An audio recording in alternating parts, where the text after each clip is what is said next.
All right, welcome to The Explainer. Today, we're diving into something huge, a massive shift in global wealth. We're going to look at how one city basically became its new capital by writing the playbook on how to attract and protect money in the 21st century. So let's just jump right in with a single, frankly staggering number. Get this, in just the last year, an estimated 9,800 millionaires just packed up and moved to Dubai. Well, the answer really boils down to what can only be called the zero-tax trifecta. It's this powerful mix of advantages that creates an environment that seems almost perfectly designed for protecting wealth. Okay, so first up, you've got the taxes, or, the complete lack of them. We're talking zero personal income tax, zero capital gains tax, and zero inheritance tax.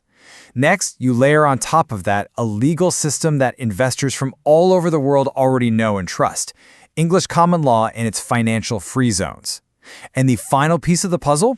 Rock-solid political stability and an economy that's pegged to the US dollar. How do people actually use this environment? I mean, it's way more sophisticated than just opening a new bank account.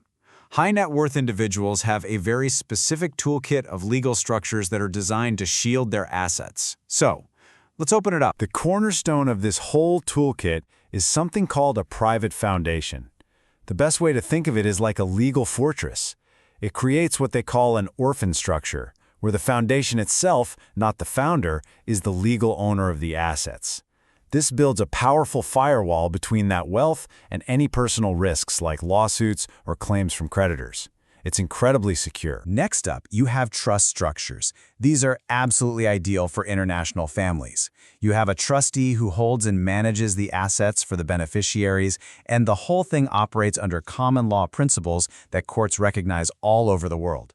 It makes it the perfect tool for planning a smooth transfer of wealth across different generations and borders. And finally, for non-Muslim expats, there are DIFC wills. Now, DIFC stands for the Dubai International Financial Center, which is its own little zone that operates under English common law. And this is so critical because in the rest of the UAE, local Sharia law automatically governs inheritance.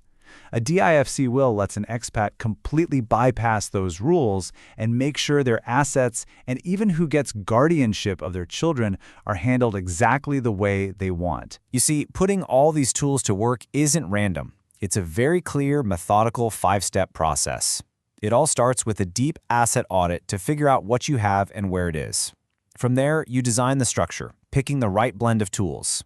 Step 3 is the legal implementation. Getting all the documents drafted. That's followed by getting residency sorted with a residency plan. And finally, there's ongoing management to make sure the whole thing stays compliant and optimized for years to come. Now, it's super easy to hear all this and just think, okay, this is a game for billionaires. But that's really not the full picture.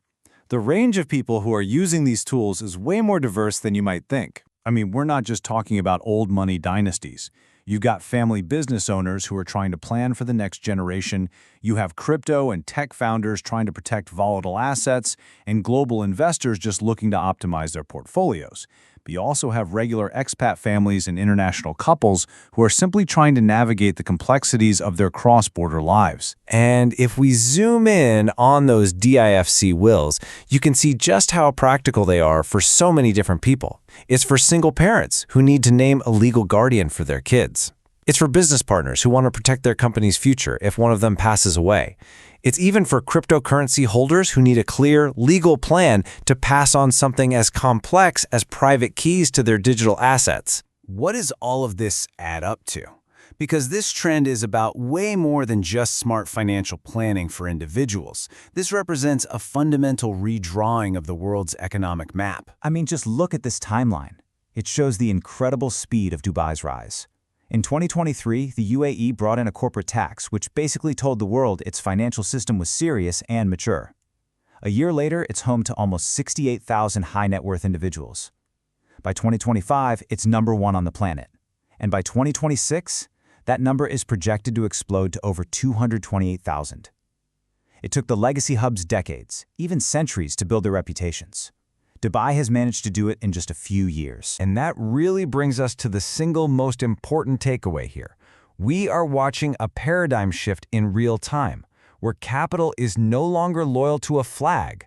Wealth has become a liquid, highly mobile resource, and it will actively seek out and flow to any place on Earth that offers the ultimate trifecta of stability, neutrality, and efficiency. And that leaves us with one final, pretty provocative thought.